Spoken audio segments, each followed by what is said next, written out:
I've been charged with praying. I've been charged with silently praying on a public street.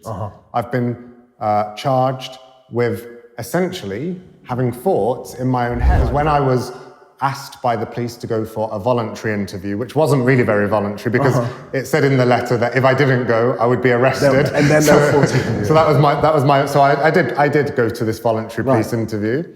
But during this voluntary interview, the kinds of things they were saying, or do you not think this will be intimidating? The fact that you're dressed as a priest will be intimidating. In my view, there should never be a police interview where you're asked questions like, when do you normally wear a cassock? The cassock is one of the items of clothes that a priest wears. When do you normally wear a cassock? Because on one of these occasions I was wearing a cassock. They were literally questioning me about my prayers, about theology, about the meaning of certain terms, whether I'm praying for forgiveness. It's absurd to be questioned and interrogated about your thoughts, about what's going on in your mind. Jesus said to us, "Whatsoever you do to the least of my brothers, you do unto me." And there is nobody less in our society, nobody more vulnerable in our society than the unborn.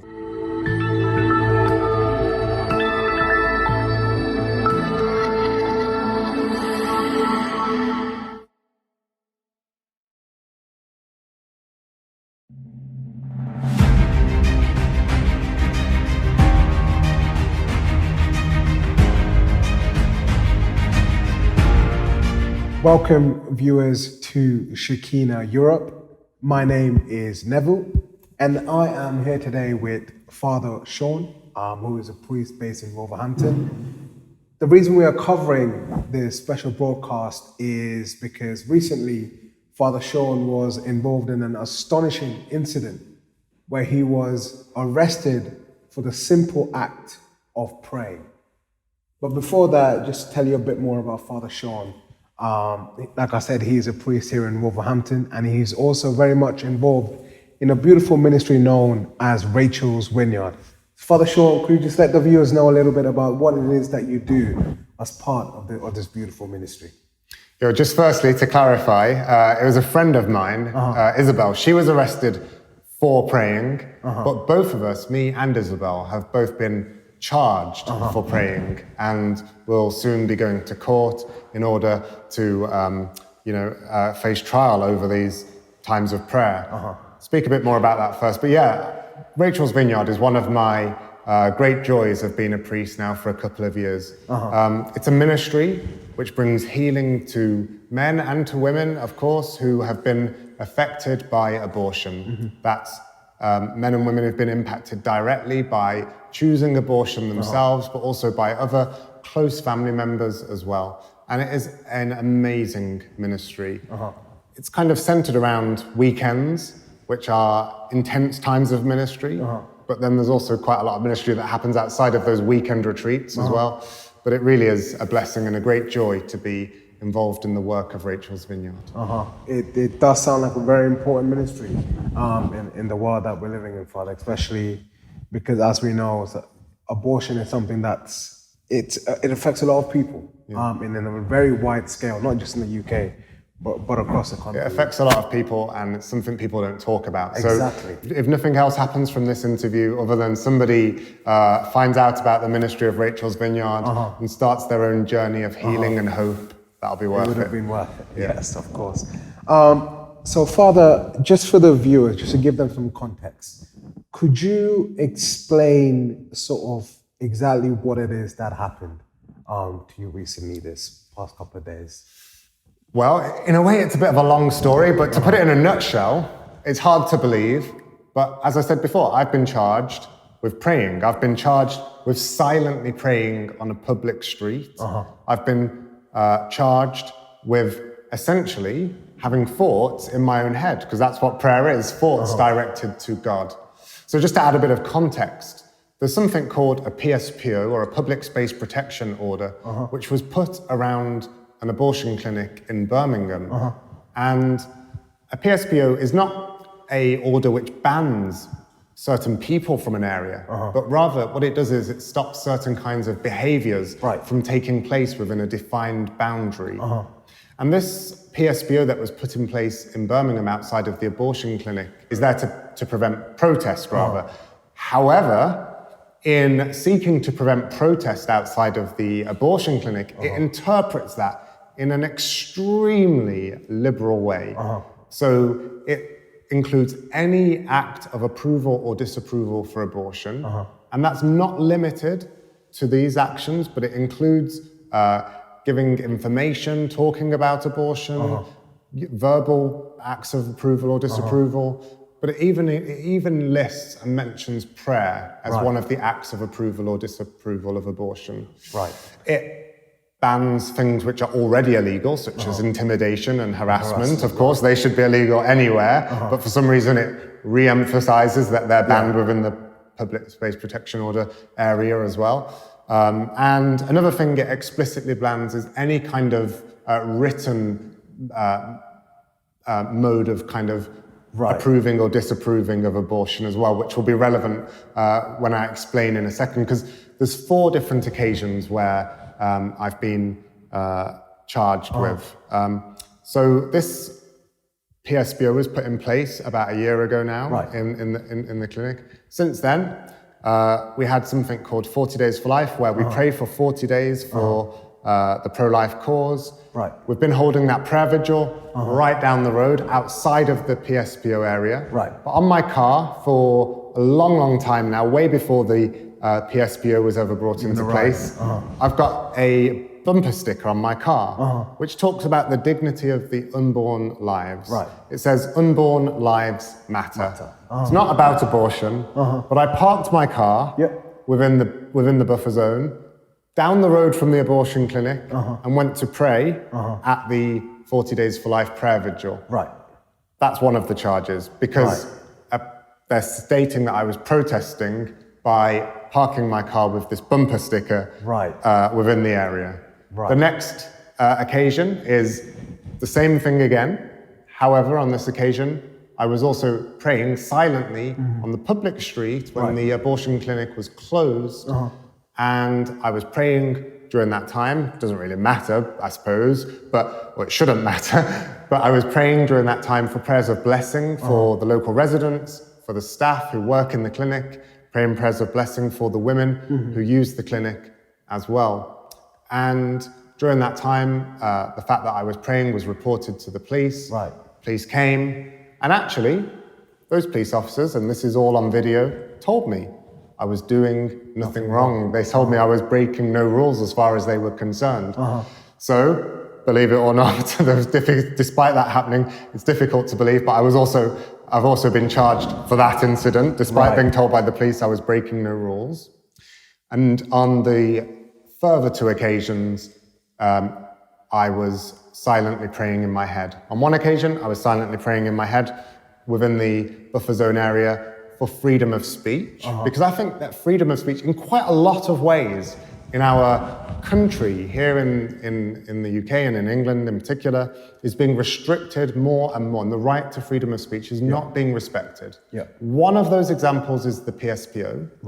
And so I went to pray in that area for freedom of speech, that it will be respected and honored again in our country. This right that ultimately comes from God, who's given us the gift of freedom. And but in order to make it clear that I was praying for freedom of speech, I held up a sign saying, "Praying for freedom of speech." But despite the fact I was there not about abortion, I was there to pray for freedom of speech. And I was there because of the PSPO, which I think is an infringement on the right to freedom of speech. But despite the very clear fact it was not to do with an act of approval or disapproval for abortion, I was charged for that too. And then the 4th and the final one is when I was praying whilst the abortion clinic was closed. Again, all of these have been whilst the abortion clinic's closed. And during that time of prayer, I was just praying, again, prayers of blessing for local residents, for clinic users, and for the staff who work at the clinic.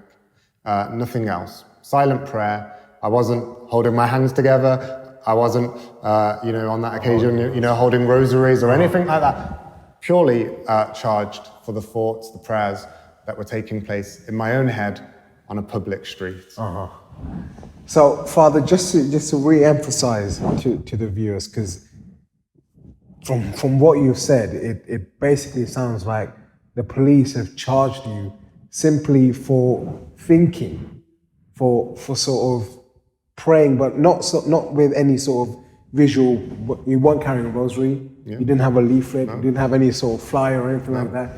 You were simply stood in a corner praying in your head. Yeah.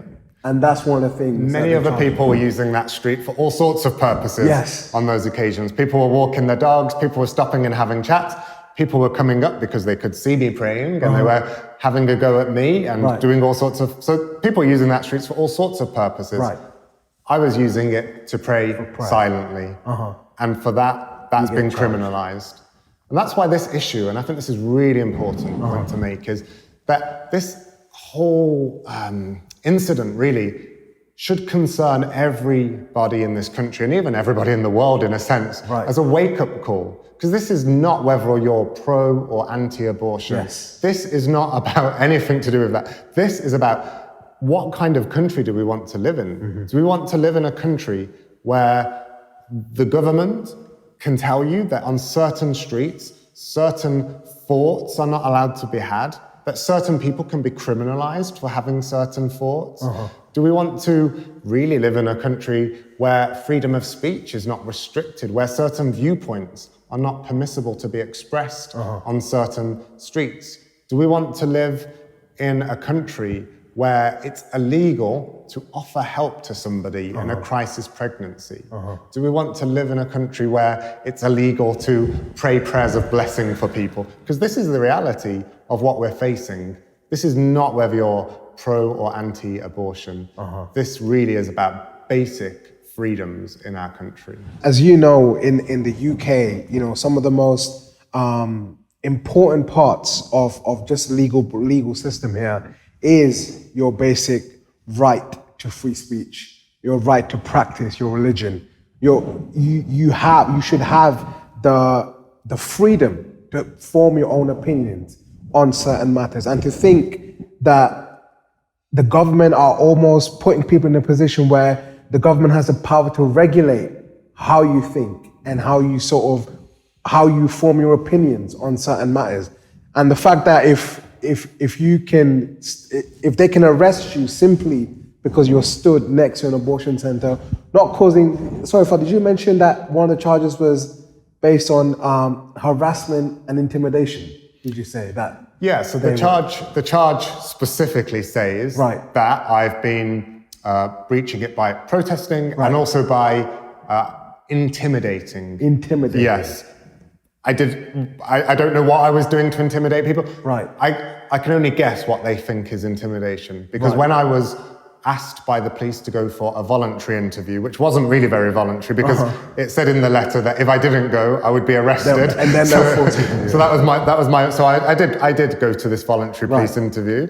But during this voluntary interview, the kinds of things they were saying, or do you not think this will be intimidating? The fact that you're dressed as a priest will be intimidating. In my view, there should never be a police interview where you ask questions like, when do you normally wear a cassock? The cassock is one of the items of clothes that a priest wears. When do you normally wear a cassock? Because on one of these occasions I was wearing a cassock. It's like, this is the most absurd kind of question in a democratic country for the police to be asking you, as though there's any relevance to a crime, the way that you were dressed. The police were asking me questions like, what does grace mean? Because I said I was praying for prayers of blessing over people. What's a prayer of blessing? It's where you ask for God's grace to come upon people. What does grace mean?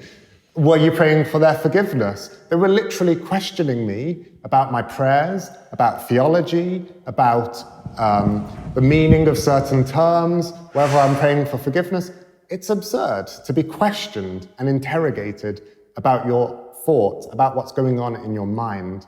And at the moment, this is about abortion, but where will this end if this carries on? Exactly. It's the fact that how I'm sure some of our viewers will agree with this. I just fail to understand how a priest or any person simply standing there without causing any sort of action, without saying anything, can be deemed as intimidating people. In fact, Father, like you mentioned before, you said that some of the local residents came out and they were having a go at you. And you would think that would be more of an act of intimidation and harassment than what you were doing, which is simply being stood by the corner of an abortion center. And you also said it was closed. So there was no one walking in or out. Yeah. So who is it that you were exactly intimidating? The thing is, intimidation is, as far as I'm aware, already illegal. Harassment is already illegal. Exactly. And in all of the years that pro-life people have been praying outside of this abortion clinic in Birmingham and other abortion clinics in Birmingham, I'm not aware of a single person who's been arrested for harassment and intimidation. If we were harassing and intimidating people before this PSBO was in place, then surely somebody would have been arrested. Yes. Surely somebody would have been charged. Surely somebody would have been found guilty. But as far as I'm aware, I'm willing to be proven wrong, nobody has been, because it's just simply not true. We don't harass and intimidate people. There was a government independent review done by the government, so not something done by pro-lifers or by pro-choicers, but independently by the government in 2018, looking at what was going on outside of abortion clinics with people praying, and whether or not the government needed to do something to nationwide to try and create safe spaces, as they call them, outside of abortion clinics. And the finding of that independent government review only 5 years ago now was that there was no need for it. It would be disproportionate, because the vast majority of what takes place outside of abortion clinics, which is only a minority of abortion clinics, is silent prayer and offering help to people in crisis pregnancies. Neither of those things, silent prayer or offering help to people in crisis pregnancies, are things that people should be criminalized for. Helping people, being generous, being kind, should not be criminalized. Thinking thoughts and praying should not be criminalized either. But this is literally what the council in Birmingham have sought to do. Now, I want to be clear, I don't believe I have broken the PSBO. It says you have to do an act of approval or disapproval of abortion. And as I've said to you here, what was I doing? I was there to pray for prayers of blessing for people on these occasions. I was there to pray for freedom of speech, and I was there to park my car.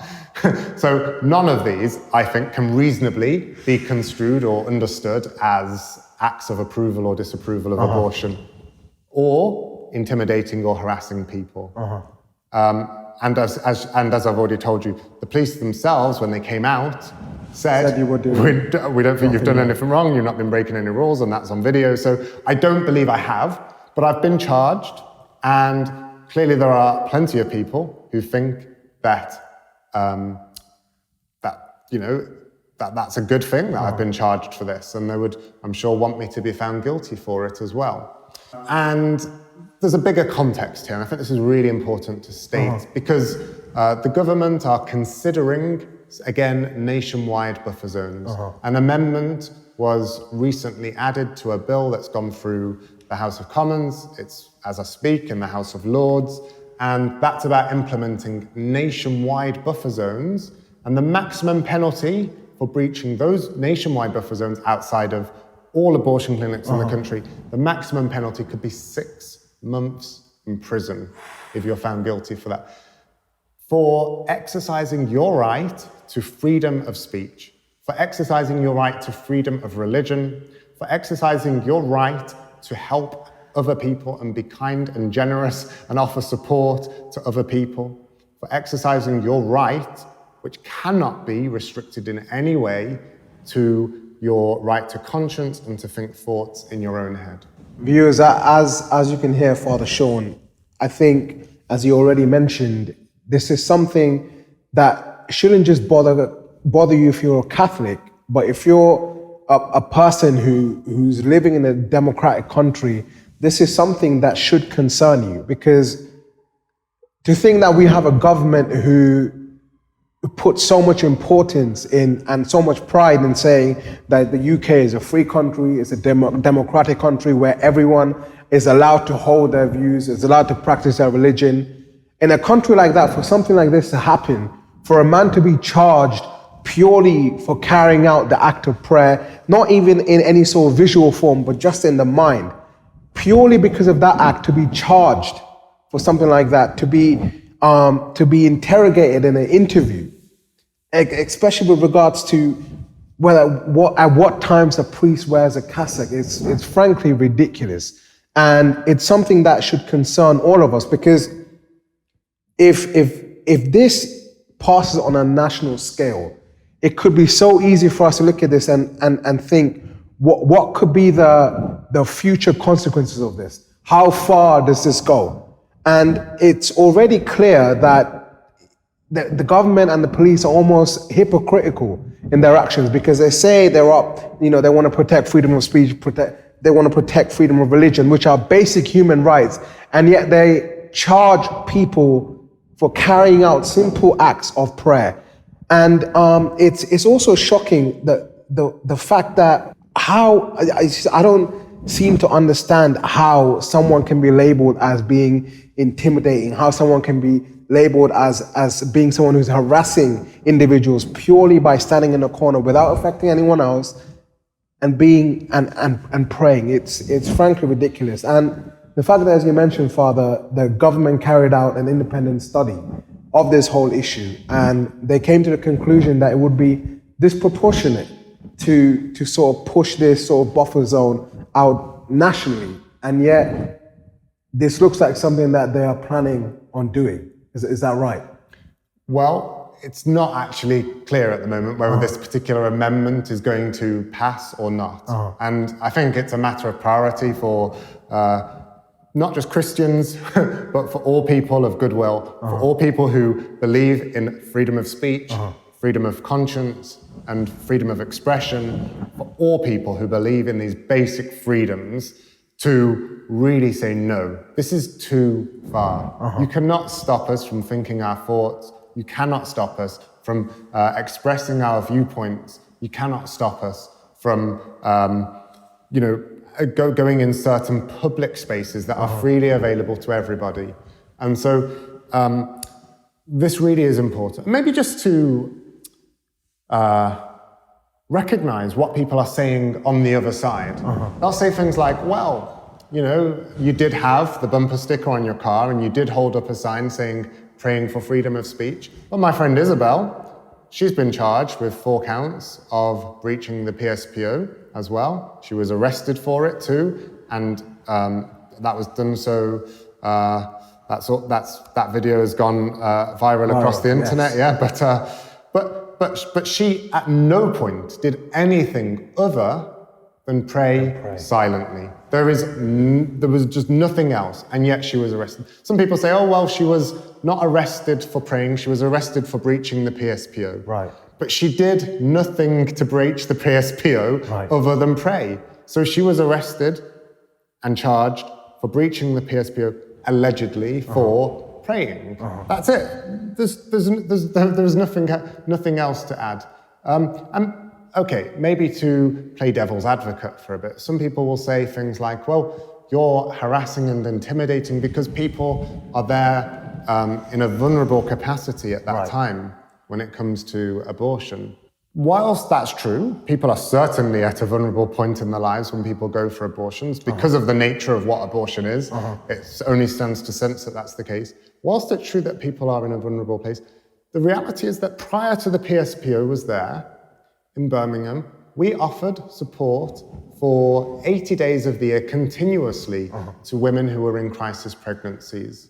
And over the years, we've helped over 100 women who were in crisis pregnancies who wanted to continue with their pregnancies. We've offered them the help and the support in various different ways to be able to continue with their pregnancies.